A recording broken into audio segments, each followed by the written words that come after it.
اتعلم شطرنج الحلقة الأولى.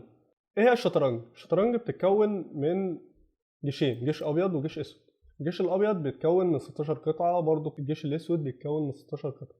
كل الجيشين متساوي، كل واحد عنده 8 بيادق، وده برضه عنده 8 بيادق. ده عنده قلعتين بيترصوا في الطرف كده، وده برضه عنده قلعتين، وحصانين وفيلين وملك ووزير. ونقطة عشان وانت بترص في الأرض بالواقع في الحقيقة، يعني لو انت معاك شطرنج، فالملك الأسود دايما بيتحط، الملك الأبيض دايما بيتحط في الخانة السوداء، والملك الأسود بيتحط في الخانة البيضاء. وفي بداية الحلقة هنتكلم عن تحركات كل قطعة. وأول حاجة معانا هي البيادق. البدأ بيتحرك ازاي؟ البدأ بيتحرك لا إما خطوة واحدة بس لقدام، لا إما خطوتين، اللي انت عاوزه. يعني مثلا أنا دلوقتي كأبيض اخترت ان انا احرك البدأ الأبيض خطوتين. البدأ الملك الأسود قرر اللي هو يحرك خطوة واحدة بس، براحته. أنا قررت اللي أنا ألعب خطوة، هو قرر اللي هو يلعب خطوتين، براحته جدا. طب أنا دلوقتي لعبت البدأ ده خطوة واحدة بس، هل أقدر أحركه خطوتين؟ لا، ما ينفعش.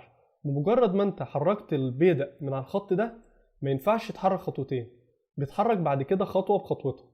تمام؟ طب هل البدأ بيرجع لورا؟ يعني أنا مثلا حاسس إن في تهديد وحاسس إن البدأ ده هيتاكل مني، فأقدر أرجعه لورا؟ لا، ما ينفعش يرجع لورا.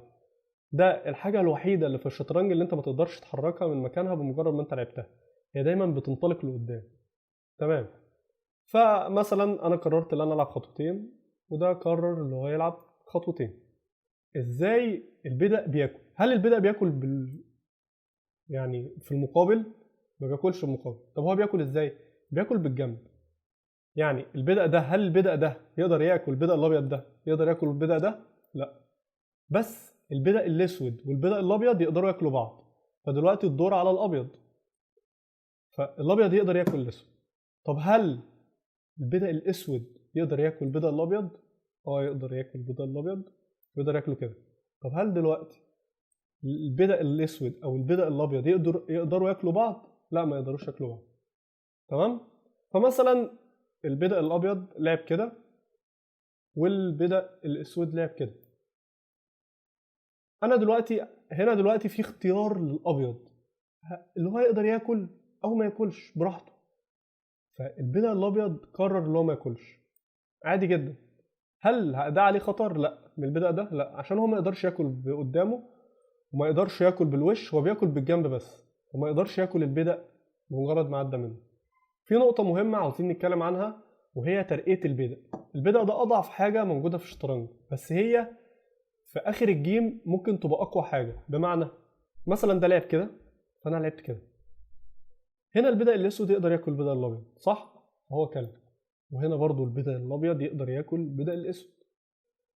هنا بقى البدأ الأسود هنا، هل البدأ الأسود يقدر ياكل الحصان؟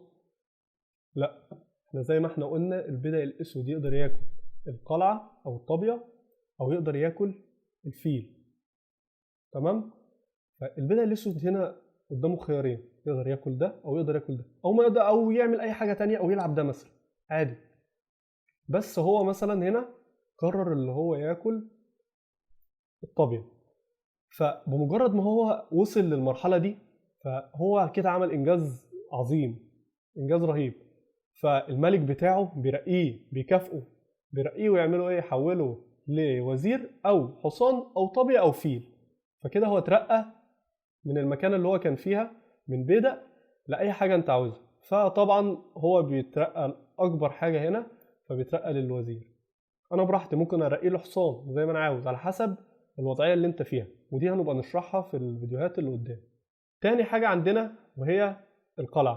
الطابية بتتحرك ازاي؟ الطابية بتتحرك لقدام او جنب او اي مكان بالشكل ده. برضه نفس الكلام، الابيض يقدر يتحرك كده، ويقدر يتحرك كده، ويقدر يتحرك كده. فمثلا الابيض انا قررت ان انا العب كده، الاسود قرر اللي هو يلعب هنا، قرر اللي هو يلعب هنا، ده قرر اللي هو يلعب هنا، ده قرر اللي هو يلعب هنا، وده هنا برضه. في حاجه بقى، هل لو الابيض، هو طبعا احنا قلنا بيتحرك كده، هل الابيض يقدر يتحرك هنا؟ لا، ما يقدرش يتحرك. ليه؟ عشان البدأ محطوط، فما يقدرش ينط فوق البدأ. تمام؟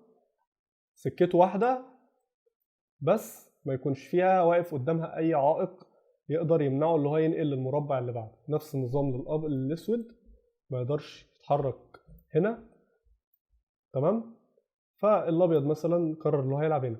دلوقتي القلعه، دلوقتي الطابيه بقت في مرمى الطابيه البيضاء. هل الطابيه تقدر تاكل الطابيه البيضاء؟ اه تقدر تاكل. تمام، كلام واضح. وطبعا الطابيه في الوقت ده برضو تقدر تاكل البيضاء، بس ما تقدرش تيجي النقطه دي هنا. الحصان ده اصعب حاجه، ممكن تبقى صعبه في الفهم شويه، بس هو اجمل حاجه وامتع حاجه في اللعبه. الحصان بيجري بحرف ال.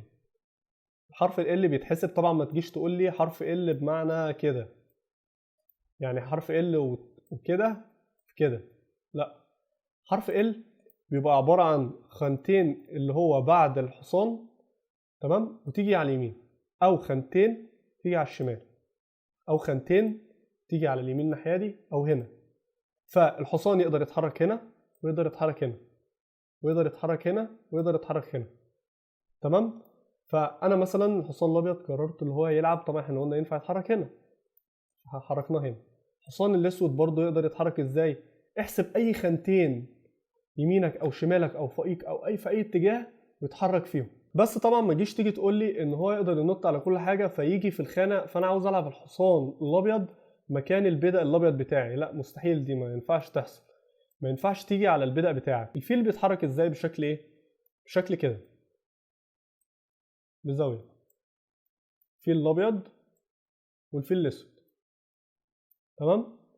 طب دلوقتي الفيل الابيض يقدر يتحرك هنا، يقدر يتحرك هنا بعدد خطوات لا نهايه. يقدر يتحرك يمين، يقدر يتحرك شمال، كده في اي اتجاه انت حابه. طب هنا عاوزين نعرف حاجه، هل الفيل الاسود يقدر يتحرك هنا؟ اه يقدر يتحرك. طب هل الفيل الاسود يقدر يتحرك هنا؟ لا، ما يقدرش يتحرك. ليه؟ بسبب ان في عائق منعه اللي هو يتحرك هنا، هو البدء بتاعه. طب هل الفيل الاسود يقدر يتحرك هنا؟ ما يقدرش يتحرك. طب يقدر يتحرك هنا؟ ما يقدرش يتحرك. ليه؟ عشان في عائق هنا. طب هل الفيل الاسود يقدر ياكل الفيل الابيض؟ يقدر ياكل الفيل الابيض. خامس حاجه عندنا وهي الوزير. الوزير ده بقى اللي هو يقدر يتحرك اي حاجه. يقدر يتحرك بحركه الفيل ويقدر يتحرك بحركه الطبل، بس هو ما يقدرش يتحرك بحركه الحصان. يعني ما يقدرش يتحرك بالشكل ده، ما يقدرش يتحرك هنا. بس هو بيقدر يتحرك حركه الجندي عادي، اي خطوه يمين شمال، اي خطوه في اي اتجاه. يقدر يتحرك في اي اتجاه عادي، في اي خطوه في اي مكان. يعني يقدر يتحرك هنا وده يقدر يتحرك هنا، تمام، ويرجع تاني. يقدر يلعب في اي حته هو عاوزها. طب هنا هل الوزير يقدر يتحرك من فوق البدأ ده؟ لا، ما يقدرش الوزير يقدر يتحرك من فوق البدأ بسبب ان في عائق. فهو ما بيقدرش ينط زي الحصان. فبالتالي الوزير يقدر ياكل البدأ، يقدر ياكل. ساعتها الملك هياكل. ودلوقتي اخر حاجه الملك بيقدر يتحرك ازاي؟ الملك بيقدر يتحرك خطوه واحده بس في اي مربع من المربعات اللي حواليه دي. تمام. نفس نظام الملك الابيض، اي مربع بس خطوه واحده بس. ما يقدرش يتحرك زي الوزير، ما يقدرش يجي هنا، ما يقدرش يجي هنا. اي خطوه بس في المربعات اللي هي حواليه. تمام. فكده يقدر يتحرك كده، مفيش اي مشاكل. طبعا كده احنا نكون وصلنا لاخر حاجه في الحلقه النهارده. وفي الحلقه الجايه هنتكلم ازاي تقدر تعمل كشمات، وازاي تقدر تبيت، وازاي تقدر تعمل ربط للقطع. كل ده هنوضحه في الحلقات الجايه. طبعا هنشرح افتتاحيات بسيطه جدا للمبتدئين ان شاء الله.